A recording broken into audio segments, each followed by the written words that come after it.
Friends, I am going to ask everyone to please find seats. We are going to begin.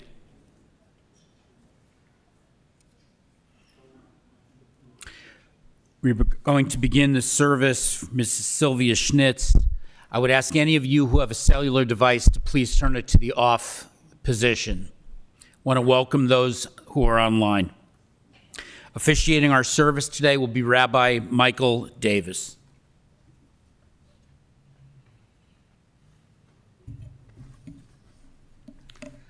Dear family and friends, those who are with us on live stream all together in this same emotional space, we're gathered to mourn the passing and be with the mourners as we mark the passing of Sylvia Schnitz. We'll begin with ancient words that have offered comfort to countless generations, perhaps the most beloved of all the Psalms in the Hebrew Bible, in the Tanakh, the 23rd Psalm, which you can find in the handout at the top of the inside panel on the left, the second panel. I will chant it in the original traditional Hebrew as a prayer of comfort, if you like, and then I'll invite us all to read it together in the English. Those of you who are with us from home, feel free to look for any translation you like. It will be close enough. Mizmor leDavid, Adonai ro'i lo echsar, binot deshe yarbitzeini, al mei menuchot yenahaleini. Nafshi yeshovev, nafshi yeshovev, yancheni v'magelei tzedek, avavai leman shemo. Gam ki elech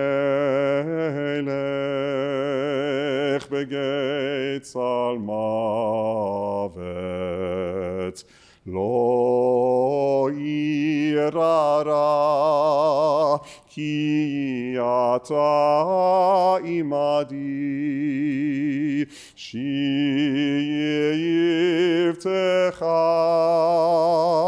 umishantecha, shivtecha umishantecha, hema yenachamuni, taroch lefanai shulchan neged tzorerai, diishanta vashemen roshi, kosi revaya.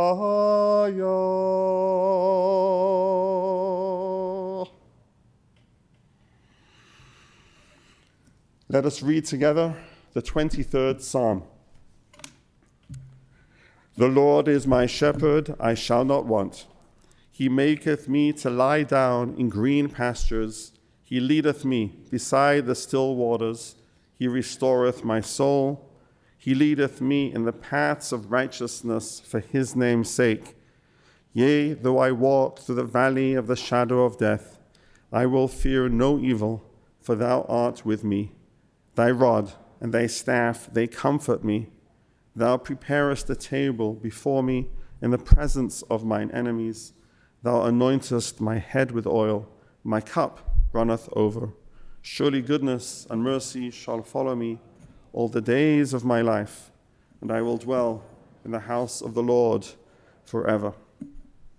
And this prayer is a prayer that engages with our mortality, but I would like to bring out that this prayer is said traditionally in the Jewish tradition every Shabbat, at the end of the Shabbat, focusing on another line, my cup runneth over, that sense of abundance that perhaps we only begin to really feel when we stop doing and allow ourselves to be and take in the riches of our lives.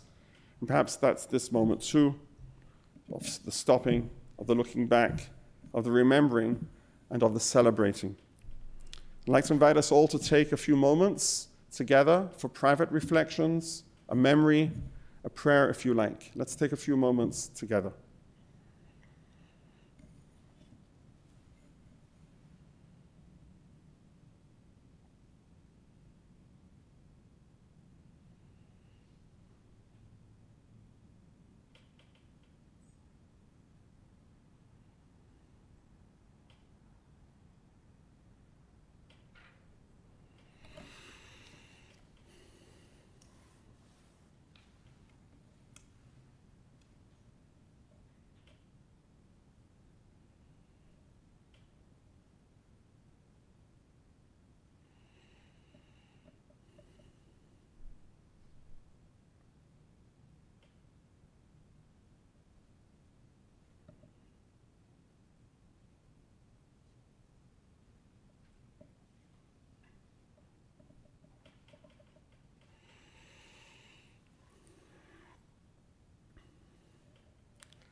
Let us continue to stay in this prayerful state and to come together with a prayer for peace, the Oseh Shalom, which you can find on the back panel at the end of the Kaddish, the last 2.5 lines or so, beginning with that in the English, the capital O, Oseh Shalom. I will lead you in song. As I like to say, if you know it, sing out loud with me, and if not, just fake it along with everybody else. Oseh Shalom bimromav, hu ya'aseh shalom aleinu, ve'al kol Yisrael, ve'imru, imru, amen. Yaseh shalom, shalom aleinu, ve'al kol Yisrael. Yaseh shalom, shalom aleinu, ve'al kol Yisrael.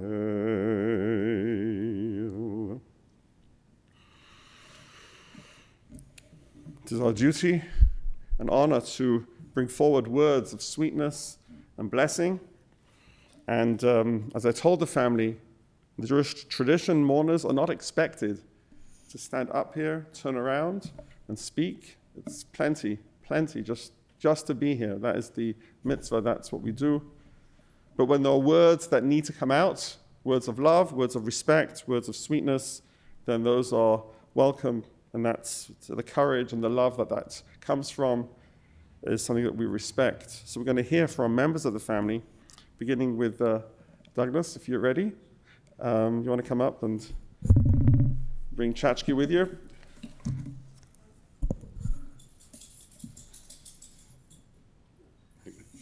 Thank you. So I thought about two things or two ideas I wanted to convey today. Well, the obvious is, my mother and I were very, very close. I lived with her for the past 10 or 11 years, or was it 12 years? I think it was 11 years. And there were good memories, there were bad memories, good times, bad times. I do remember one of my fondest memories of my mother was there used to be a glass shop on Devon Avenue by California called Monzelman's. I was 8 years old. We walked over there from our house, 7405 North California Avenue. I still remember it, still can visualize it. And at the time, I, loved the TV show I Dream of Jeannie. And Monzelman's had all these beautiful crystal glasses, carafes. And she warned me, she said, "Be careful, Douglas, you can look for a genie in the bottle, but be very careful, if you break something, we have to pay for it." So there I am uncorking a whole bunch of bottles, looking for a djinn or a genie in the bottle, to grant me wishes. And it was a wonderful memory. And when I walked home, I don't think she bought anything that day. We were just sort of shopping, window shopping, as they say. And as we walked down California Avenue, I just looked up at her and I thought, wow, I'm so lucky to have a mother like this who appreciates my love of genies, you know? So that was a wonderful memory. For people who know me, I wrestle with death philosophically and theologically. I don't especially like it. I wish we could live to be 1,000 years old. I think the traffic on the highways would be pretty horrible if we lived to be that old. And I certainly don't think I want to retire at the age of 900, because most people, if you were told you have to hold your job until you're 900 years old, I think most people would be probably suicidal over that. So maybe mortality is a blessing in disguise. I don't know. My issue with death is that it's embedded in the concept of loss. So, like, for example, what have I got with me? I could lose a doggy treat, but I could go back to the store and buy another bag. I could lose, don't laugh at my cell phone, it's very primitive, that's okay. I could lose my flip phone. I could go to the Verizon store, replace it. I could even lose, I have my keys here. I could lose my car keys. These could be replaced. It's all replaceable. But what happens when you lose yourself? You know, your house could burn to the ground, you could buy another house. But what happens when you lose yourself? To me, that's death. Death is truly the ultimate loss. It is the loss of self. I can't imagine that. I can't wrap my head around something so final and irreversible. I guess that's why we have religion. That's why people believe in reincarnation, heaven, hell, ghosts, whatever. I don't know. But death is very, I don't even like to see the death of someone I despise, because it seems so final and so permanent. And who knows, maybe I'm wrong. Maybe this is just the beginning of something, you know, amazing and wonderful. I hope so. So I hope this is the beginning of something amazing and wonderful. Because she had an amazing 93 years. So it would be nice if this could be continued in some other world or some other dimension or some other life. I don't know. That's all I want to say. Thank you.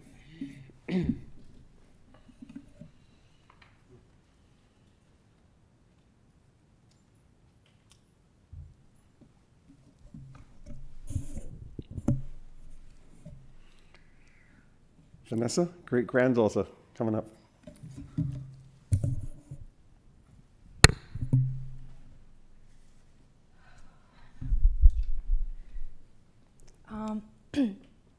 For anyone who doesn't know, I'm Mama's great-granddaughter, who I was blessed to have in my life for 20 years. Not many people can even say they knew their great-grandma, much less spent 20 years of their life loving her. Me and my great-grandma had a very strong connection, especially between music and teaching. She used to encourage me to sing everywhere and anywhere. On her 90th birthday, I actually let her convince me to sing in front of her whole party and the whole restaurant that we had her birthday party at. I was very nervous to jump up there, but knowing Mama wanted to hear me sing and see me up there was all of the motivation that I needed. I can still hear her telling people, "Oh, my beautiful Vanessa, she's such an amazing singer, she's such a doll." I still remember the very first time I told Mama I was going to major in elementary education, and the biggest smile I've ever seen came on her face as I was going to continue her legacy, which I'm so gracious to follow in the footsteps of an educator like her, so committed to changing students' lives, and did so with grace for so many years. She would show me this letter that the principal of the school she worked at wrote her, exclaiming to her how amazing of an educator she was and how he had never seen such an amazing teacher in action. She followed that with, "Now you see, this is what you better get too, because I know you have it in you. You're going to be an amazing teacher just like your mama." There's no words to fully encapsulate the bright light Mama brought with her everywhere she went, starting from the fashionable outfits, the big smile, and the cheekbones that got passed down all the way here, still running strong. The love of the beauty salon, her love of music, her passion for teaching and education, and so many other traits that will forever be associated with my beautiful great-grandmother. All who knew her loved her dearly, and she deserved all of that love and more. My future kids will know about my great-grandmother, Sylvia Schnitz, as I will never let her legacy, name, or passion for life fade away as long as I'm here.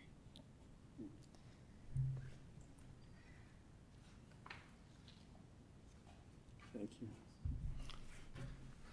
How wonderful that you shared that bond. And, you know, let's talk about good things that sometimes skip a generation. Perhaps the really good things skip 2 generations, that you're a teacher too. And you spoke about her love of music and joy. And this is a song that perhaps a little wistful, but is often done in happy settings too. And listening to you, I was thinking that the intention here is usually talking about children, one's biological children growing up, but perhaps it's all the children we raise as teachers, as mentors, as what your great-grandmother did. You know the song, so feel free to join in. Is this the little girl I carried? Is this the little boy at play? I don't remember growing older. When did they? When did she get to be a beauty? When did he grow to be so tall? Wasn't it yesterday when they were small? Sunrise, sunset, sunrise, sunset. Swiftly flow the days, seedlings turn overnight to sunflowers, blossoming even as we gaze. Sunrise, sunset, sunrise, sunset, swiftly fly the years, one season following another, laden with happiness and tears.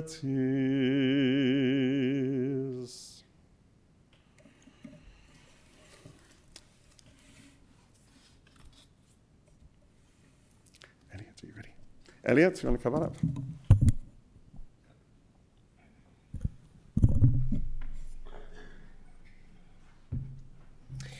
So I'd like to just give a few reflections that I thought about at this time. Mom loved her house. She viewed it as her palace. I heard many a time, I just love walking through my house, she would tell me. And just looking at my house gives me joy. She said, I don't need to take a bunch of trips to make me happy, just looking at the house. So with that in mind, I thought I'd use a house in a way as an analogy for Mom. Mom was the foundation of our house. She gave it strength, support, albeit there were a few cracks in it, but overall it did pretty darn good.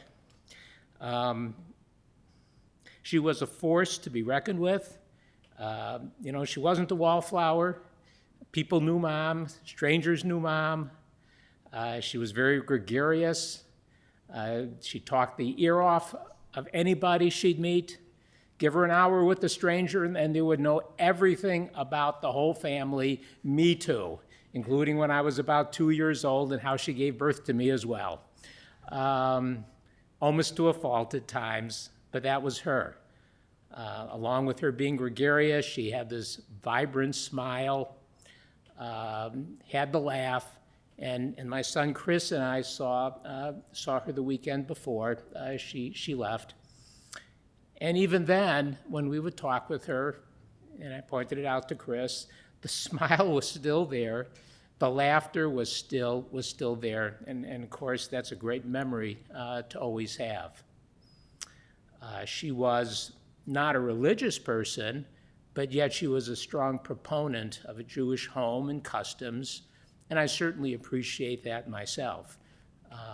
I've lived in areas for the most part in my adult life where there wasn't very strong Jewish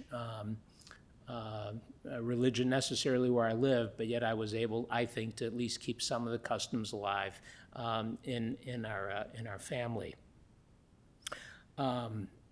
I'll miss the conversations I had with her, even though I lived away from the area here for over 35 years. We spoke every week, usually for about an hour. I should amend that to some extent. She spoke and I listened. The usual joke in the family was when mom's on the phone, you can do whatever errand you want and come back in an hour and mom will still be on the phone talking. But again, those were good, very good memories for me. I guess in parting, I would say I miss her, I love her, and she will be a memory for me, a blessing for me. Thank you.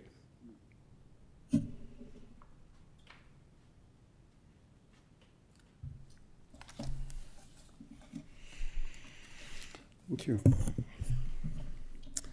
And finally, words from a dear friend of Sylvia's who was planning on being here but wasn't able to be. But her words are here, and she asked me to read them on her behalf. Friend Lynette. So I'm reading her handwritten words.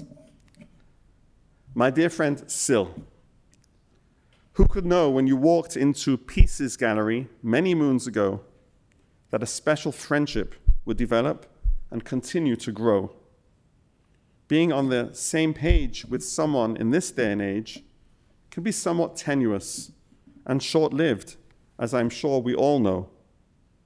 But we've managed to remain kindred spirits, allowing each of our own opinions and personalities to be expressed, always with a deep care and respect for each other. To say I will cherish you forever would be an understatement, because words that come to mind just aren't quite right. And so, I'll give credit to the universe in its infinite wisdom to answer my first question. Who could know? The universe knew. The universe knew. And so, though your brilliant mind and incomparable style are being laid to rest, a whole new adventure awaits you as you are reunited with both your beloved Norm and Aaron. So my sweetie pie, in parentheses, you always loved when I called you my sweetie pie. Until we meet again, I remain forever, Lynette. And then as a postscript, your existence will be remembered as the promise of the rising sun and the soft glow as it sets in the west.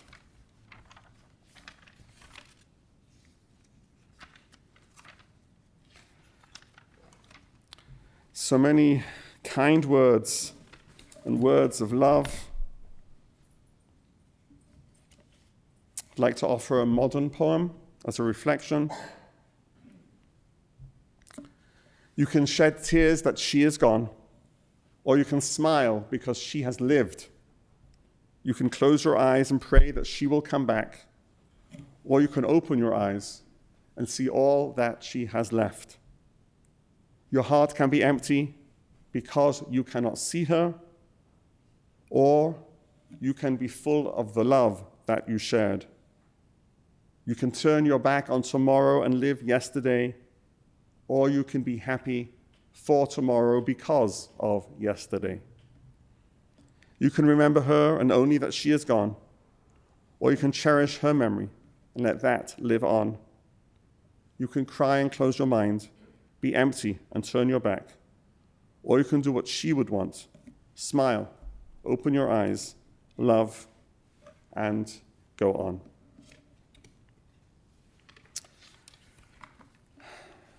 We've heard such personal words of connection, and I've been listening, trying to take it in. just want to reflect back just a tiny bit. As we were speaking earlier, we are in a very festive time of the Jewish year. It's actually the end of the Jewish calendar, the end of winter, heading into spring and Passover. This month of Adar, you can see the Hebrew dates on the handouts, the 4th of Adar. And we're approaching the middle of the month and the festival of Purim, which is carnival time, a time of joy, and a time of great joy that doesn't come out of nowhere. It comes out of a time of tension and sadness and brokenness. To encapsulate the story of Esther in one or two sentences, it's the quintessential story of anti-Semitism, the first one in the Bible. The Jews were under edict of being killed by the evil Haman, boo, and they were carrying that.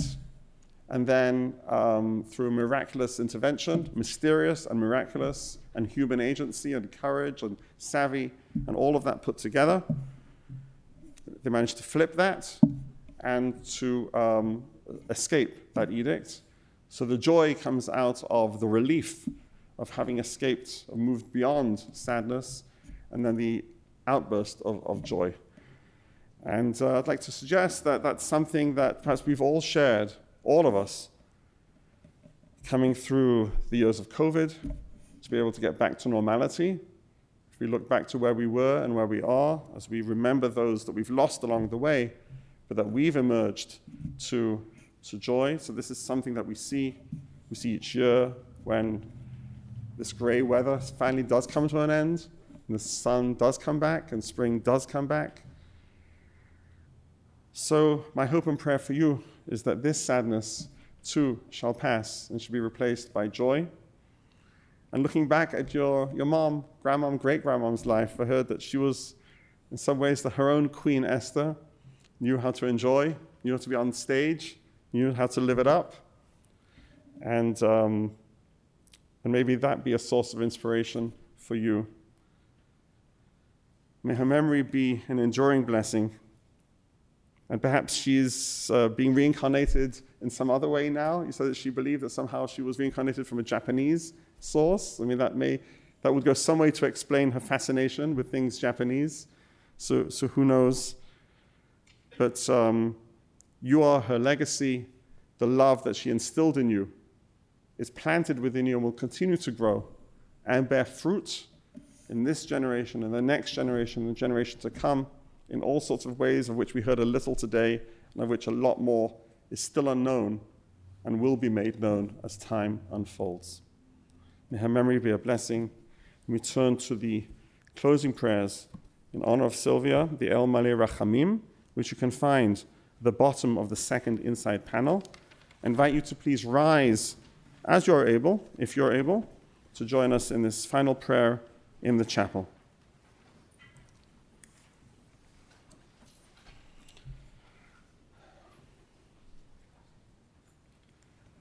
El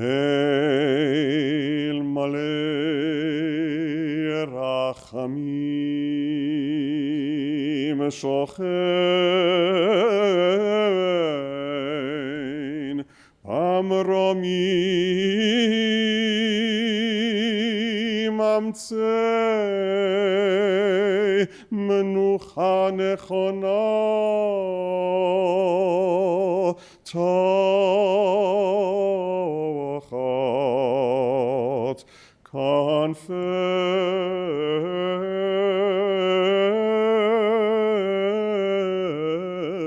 Ashchina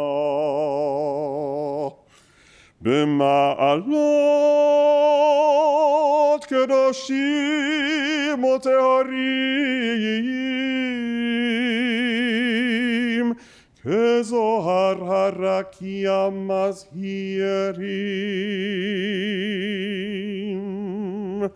et nishmat yakiratenu shehalcha li'olamo לכן בעל הרחמים יסתירהו בסתר כנפיו לעולמים ויצרור בצרור החיים את נשמתו. אדוני הוא נחלתה ותנוח ושלום על משכבה.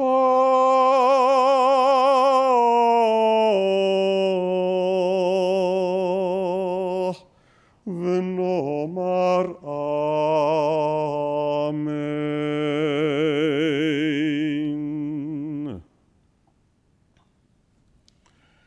O God, full of compassion, thou who dwellest on high, grant perfect rest beneath the sheltering wings of thy presence among the holy and pure, who shine as the brightness of the firmament, and to the soul of Sylvia Schnitz, who has gone unto eternity. Lord of mercy, bring her under the cover of thy wings, and let her soul be bound up in the bond of eternal life, be God's possession, and may her repose be peace, and we say, Amen.